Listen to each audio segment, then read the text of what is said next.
تجھ کو طاہر سلام کرتے ہیں، تجھ کو طاہر سلام کرتے ہیں، تجھ کو طاہر سلام کرتے ہیں۔ تو میرے عہد کی پہچان ہے میرے قائد، افق افق پہ لکھی ہیں حکایتیں تیری، غذا شعور کو ملتی ہے تو جو لب کھولے، خرد کے نور کا موسم ہے صحبتیں تیری، بلاد مشرق و مغرب کے کریے کریے میں کہاں کہاں نہیں پہنچی سفارتیں تیری، میں اپنے عہد کی دانش تجھے نہ کیوں لکھوں، عمل میں ڈھلنے لگی ہیں بصیرتیں تیری۔ اور اب میں جس شخصیت کو دعوت دے رہا ہوں خطاب کے لیے، میں تمام معزز حاضرین سے گزارش کروں گا کہ بھرپور استقبال کریں، جو شیخ الاسلام ڈاکٹر محمد طاہر القادری کے پیغام کو اب آگے بڑھا رہے ہیں اور بھرپور انداز سے اپنی تمام توانائیاں اس میں صرف کر رہے ہیں۔ میری مراد صاحبزادہ حسن محی الدین قادری سے ہے، صدر سپریم کونسل تحریک منہاج القرآن صاحبزادہ حسن محی الدین قادری صاحب سے گزارش کروں گا کہ تشریف لائیں اور اپنے خیالات کا اظہار فرمائیں۔ بھرپور انداز سے کلیپنگ کر کے استقبال کریں، کلیپنگ کی آواز بھرپور ہونی چاہیے۔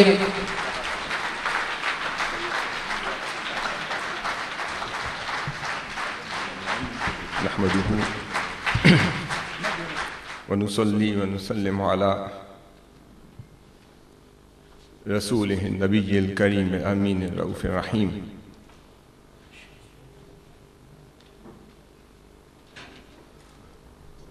فأعوذ بالله من الشيطان الرجيم بسم الله الرحمن الرحيم وأما بنعمة ربك فحدث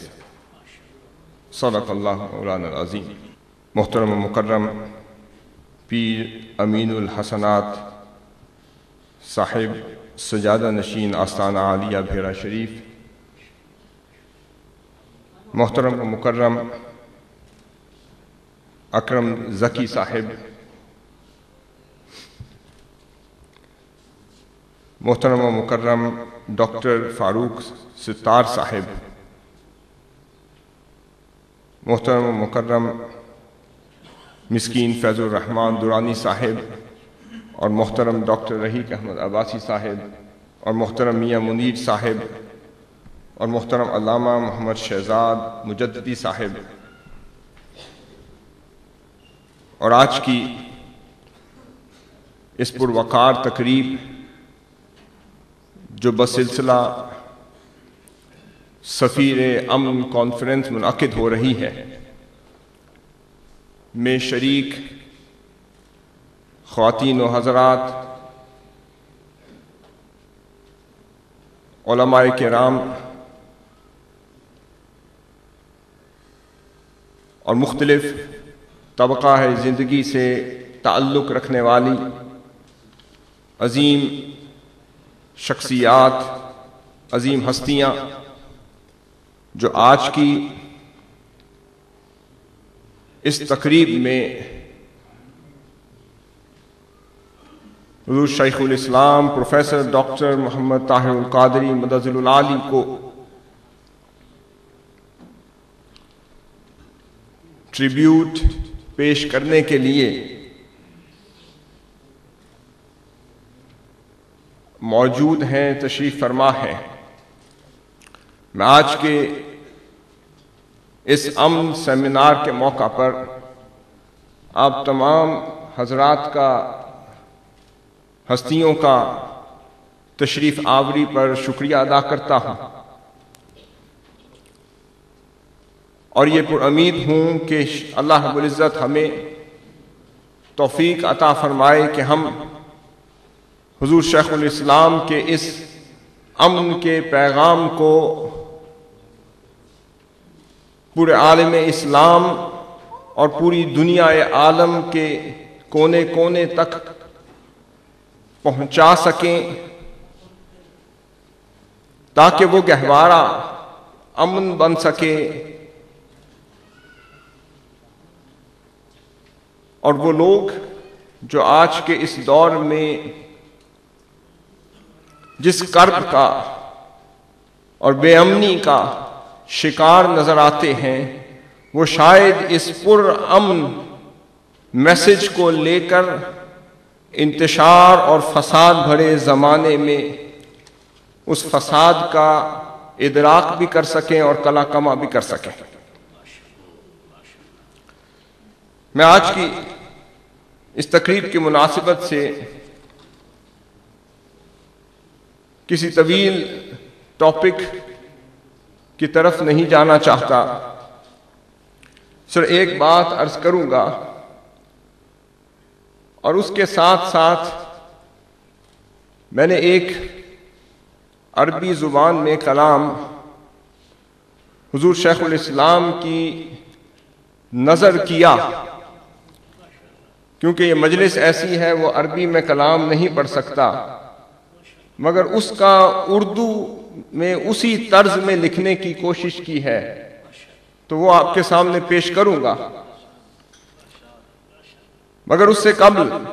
یہ عرض کرنا چاہتا ہوں کہ جس ذات میں امن نہ ہو وہ کسی کو امن دے نہیں سکتی، اور جو خود پر امن نہ ہو وہ کسی کو پر امن بنا نہیں سکتی، اور وہی شخص امن دینے کا دعویٰ کر سکتا ہے جسے بڑی بارگاہ سے امن کی گارنٹی ملی ہو، اور وہی اس دنیا میں، اس کائنات میں، اس دنیا میں گلی گلی نگر نگر سفر کر کے امن بانٹتا پھرتا ہے، جسے ایک ہی بارگاہ سے دن رات امن مل رہا۔ میرا اوریجنل ٹاپک بیسیکلی تجدید و احیاء اسلام کی اس تحریک کے کچھ گوشوں کو اجاگر کرنا تھا کہ مجدد کون ہوتا ہے اور تجدیدی تحریک کے اوصاف کیا ہوتے ہیں،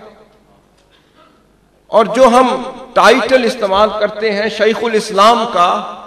کہ شیخ الاسلام کیسے بنتا ہے اور کون بناتے ہیں اور کن اوصاف کا مالک ہستی شیخ الاسلام قرار دیا جا سکتا۔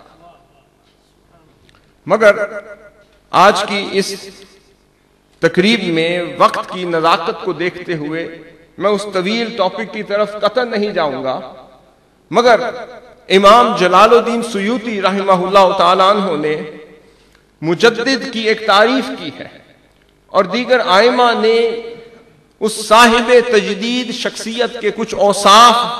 اپنی کتاب میں گنے ہیں، بیان کیے ہیں، اور میں اس کی چند کوٹیشن پیش کر کے آگے پھر اس کلام کا جو اردو میں ترجمہ کیا ہے وہ عرض کروں گا انشاءاللہ۔ کیا فرماتے ہیں کہ مجدد وہ شخص ہوتا ہے اور وہ شخص کہلانے کے قابل ہو سکتا ہے جس کا علم اس کے مقام و مرتبہ کی ترجمانی کرتا ہوا نظر آئے، اور مجدد وہ شخص ہو سکتا ہے جو اپنے کلام اور اپنے کام سے ہر دور میں سنت محمدی صلی اللہ علیہ وسلم کی مدد و نصرت کرتا ہوا نظر آتا ہے۔ پھر فرماتے ہیں مجدد وہ شخص ہوتا ہے جو علوم و فنون کا ایسا جامع ہو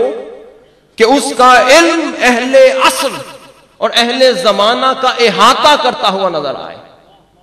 اور پھر فرماتے ہیں مجدد وہ شخص ہوتا ہے کہ جس دور میں وہ آئے وہ ہر دور کا ہر شخص اس کے علم سے مستفید و مستنیر ہو رہا۔ پھر امام جلال الدین سیوطی رحمہ اللہ عنہ سے پوچھا گیا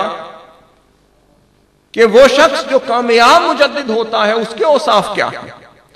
آپ فرماتے ہیں کہ کامیاب مجدد اس کو کہتے ہیں جس کا ہاتھ زمانے کی نبض پر ہو،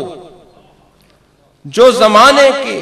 مسائل و وقائع کا ادراک اور شعور اور معرفت رکھتا ہوا اس کا علاج کر رہا ہو۔ پھر امام جلال الدین سیوطی رحمہ اللہ فرماتے ہیں کہ حقیقی مجدد وہ ہوتا ہے کہ جو اپنی زندگی کے آغاز سے ہی اپنے منہج علمی اور فکری کا تعین کر لیتا، وہ بعد میں آ کر جب سفر شروع کر لے تو تب نہ منہج بناتا ہے نہ فکر قائم کرتا ہے، جب زندگی کا آغاز کرتا ہے تب اس کی فکر دے دی جاتی ہے، اس کا منہج عطا کر دیا جاتا ہے، اور پھر وضاحت کے ساتھ اس کا تعین کرتے ہوئے منزل مراد تک چلتا چلا جاتا ہے۔ پھر آپ سے پوچھا گیا کہ اس مجدد کے کچھ اوصاف بھی ہوں گے، کچھ کمالات بھی ہوں گے، کچھ شمائل بھی ہوں گے، تو اس کا تذکرہ کریں. تو آپ فرماتے ہیں میں چند اوصاف بیان کر دیتا ہوں، جھگڑا ختم ہو جائے گا. جس ہستی میں وہ اوصاف نظر آ جائیں اب سمجھ جائیں اس زمانے کے مجدد وہ ہے. فرماتے ہیں مجدد کی خوبیاں بہت ہیں، مگر ان میں سے چند ایک خوبیاں جن کو دیکھ کر آپ پہچان سکتے ہیں کہ یہ شخص اس زمانے کی تجدیدی تحریک کا بانی نظر آتا ہے. پہلا حسن اور پہلا کمال اور خوبی کیا ہے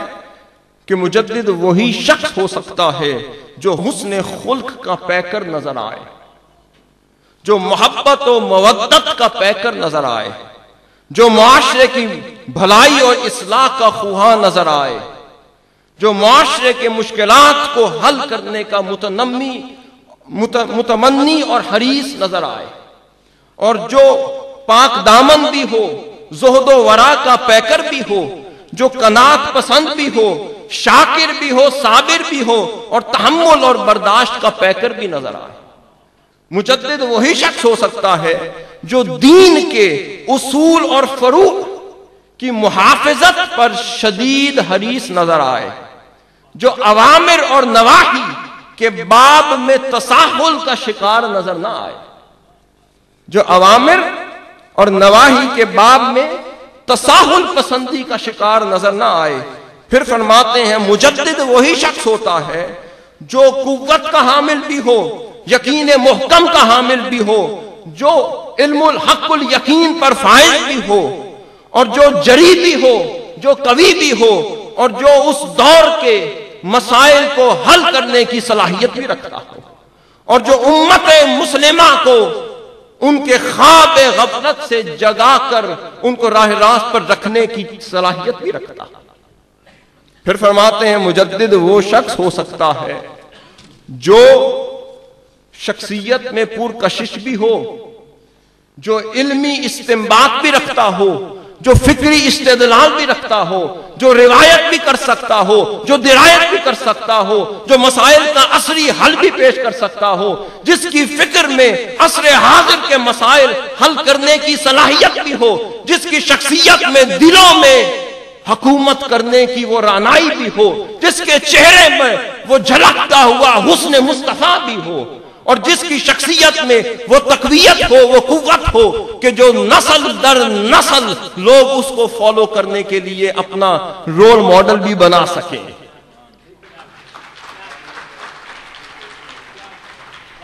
پھر مجدد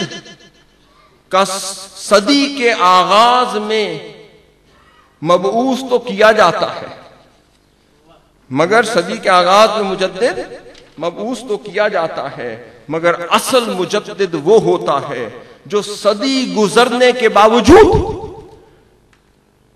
حدیث شریف ہے کہ ان اللہ لا یبعث علی رأس کل مئۃ سنۃ من یجدد لها امر دینہا. اب اس کی تعریف کرتے ہوئے آپ فرماتے ہیں کہ اصل مجدد وہ ہوتا ہے جو صدی گزرنے کے باوجود، مجدد وہی ہوتا ہے صدی گزرنے کے باوجود اس کا مجددانہ علمی اور تحقیقی کام حیات ابدی کے ساتھ احیاء امت کا کام سر انجام دے رہا ہو. صدی گزر جائے مگر مجدد کا کام ختم نہیں ہوتا. اب میں آخری بات آپ نے کی بڑی خوبصورت کی، آپ نے فرمایا ہر دور کا مجدد اور شیخ الاسلام وہ ہوگا جو فنا فی ذات مصطفیٰ ہوگا.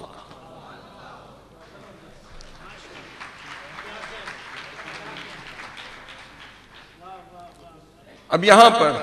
میں نے انہی اوصاف کو سامنے رکھتے ہوئے ایک عربی میں کلام لکھنے کی کوشش کی. اب وہ عربی کلام میں پیش نہیں کر سکتا، مگر یہاں پر میں اس کو اردو طرز میں ڈھالنے کی بھی ایک کوشش کی اللہ کی توفیق سے. میں اس کے چند کلمات آپ کے سامنے پیش کر دیتا ہوں. آپ شخصیت کو سامنے رکھ لیں اور اپنی سماعت میں وہ الفاظ کو اور شخصیت کو سامنے رکھ کر پھر ایویلویٹ کرتے رہیں. عربک میں میں نے اس طرح شروع کیا وَمِمَّا لَا مَرَعَ فِي أَنَّ مَنْ يُدْعَى مُحَمَّدِيًّا وہ ہستی جو محمدی کہلاتی ہے، جو ذات مصطفیٰ میں فنا ہوتی ہے، جو حضور کی صفات میں، حضور کے کمالات میں، حضور کی ذات اقدس کی صفات کا لباس پہننے کی کوشش کرتی ہے، اسے محمدی کہتے ہیں۔ اب وہ محمدی کون ہوتا ہے؟ وہ یعیش فی حب رسول اللہ مؤدبا۔ اب میں یہاں سے کبھی ردم میں عربی میں بعد میں عرض کروں گا، اب میں اس کا اردو میں چلتا ہوں انشاءاللہ۔ وَيَسْتَمْسِكُ بِأُسْوَةِ رَسُولِ اللَّهِ خَادِمًا، یہ اس طرز پہ لکھا تھا۔ اب اس کا اردو میں صرف آپ کی آسانی کے لیے تیزی سے عرض کر دوں گا، پھر اجازت چاہوں گا۔ بسم اللہ الرحمن الرحیم۔ محمدی وہ ہوتا ہے جو حب مصطفیٰ میں مؤدب ہو کر زندگی بسر کرتا نظر آتا ہے، جو خادم مصطفیٰ بن کر دامن محمد تھامے نظر آتا ہے، جو حارث مصطفیٰ بن کر، جو حارث مصطفیٰ بن کر محافظ ناموس محمد نظر آتا ہے، جو ثنا خوان مصطفیٰ بن کر تذکار رسالت میں فنا نظر آتا ہے، جو پیکر ادب بن کر توقیر مصطفیٰ کرتا نظر آتا ہے، جو تلمیذ مصطفیٰ بن کر علوم معرفت محمدی میں ڈوبا نظر آتا ہے، جو دیدار مصطفیٰ کی رعنائی میں لطف اندوز ہوتا نظر آتا ہے، جو دامن مصطفیٰ کو تھامے پیکر اطاعت نظر آتا ہے، جو محبت مصطفیٰ پر دل کو جمائے پیکر ایقان نظر آتا ہے، جو سر در مصطفیٰ پر جھکائے پیکر عرفان نظر آتا ہے، جو سر در مصطفیٰ پر جمائے پیکر عرفان نظر آتا ہے، جو جام قرب مصطفیٰ سے، جو جام قرب مصطفیٰ سے روح کو سیراب کرتا نظر آتا ہے، جو زیارت مصطفیٰ سے لطف اندوز ہوتا نظر آتا ہے، جو سراپا تزکیہ ہو کر، جو سراپا تزکیہ ہو کر نواحی رسول اللہ سے اجتناب کرتا نظر آتا ہے، جو پیکر عاجزی و انکساری ہو کر خود کو ملکیت مصطفیٰ میں دیتا نظر آتا ہے، جو فنا فی ذات مصطفیٰ ہو کر، جو فنا فی ذات مصطفیٰ ہو کر پسینہ مبارک بطور عطر لگاتا نظر آتا ہے، جو مشیت مصطفیٰ کے سامنے پیکر خشوع و خضوع نظر آتا ہے، جو حق الیقین پر فائز ہو کر، جو حق الیقین پر فائز ہو کر مبشر شفاعت مصطفیٰ نظر آتا ہے، جو صداقت شہادت مصطفیٰ کا چرچا کرتا نظر آتا ہے، جو حلاوت اسم پاک محمد سے لطف اندوز ہوتا نظر آتا ہے، جو طلب عنایت مصطفیٰ میں طامع نظر آتا ہے، جو خدمت بارگاہ مصطفیٰ میں حریص نظر آتا ہے، جو پیکر اخلاص بن کر، جو پیکر اخلاص بن کر اخلاق مصطفیٰ اپناتا نظر آتا ہے، جو فیوضات مصطفیٰ کا متلاشی ہو کر زندگی یوں بسر کرتا نظر آتا ہے، جو جمال مصطفیٰ کی تابانیوں میں،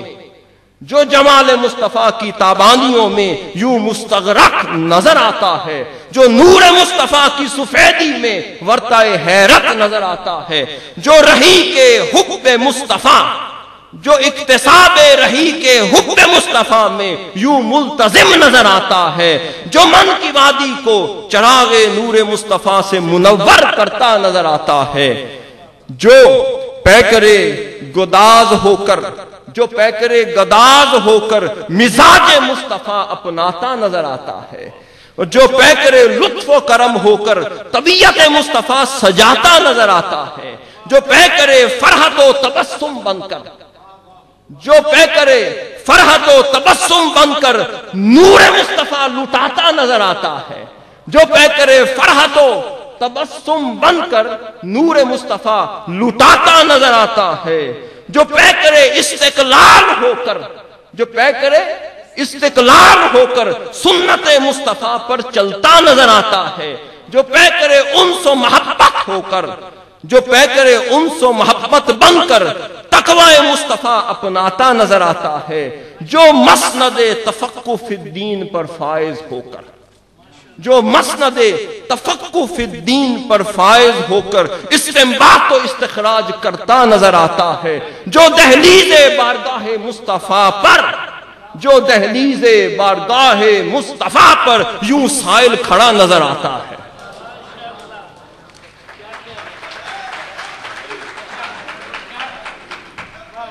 جو مشتاق صحبت مصطفیٰ ہو کر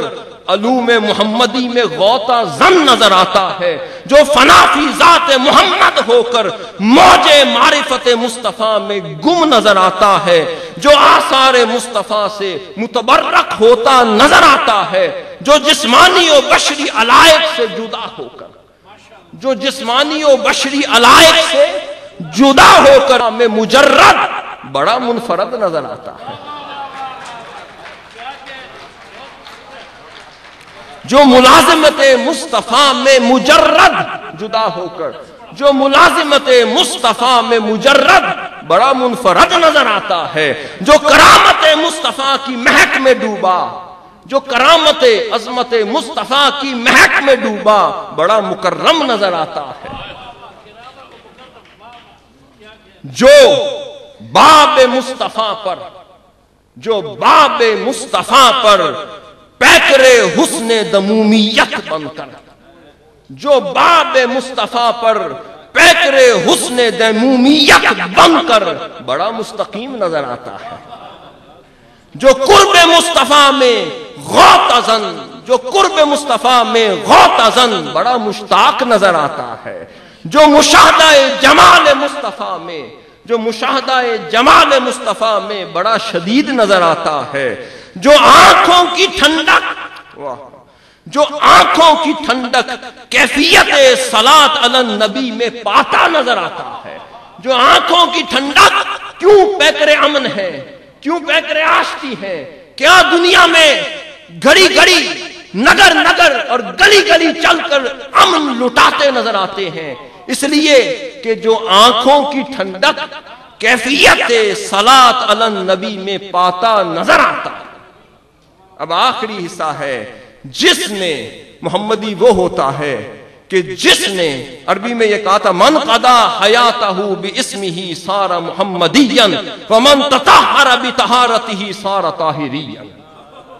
اب اس کا اردو میں یہ تھا جس نے ساری زندگی نام محمد پہ گزاری وہ محمدی ہوا، جس نے ساری زندگی نام محمد پہ گزاری وہ محمدی ہوا، جو طہارت مصطفیٰ سے مطہر ہوا وہ طاہری ہوا۔ وما علینا الا البلاغ۔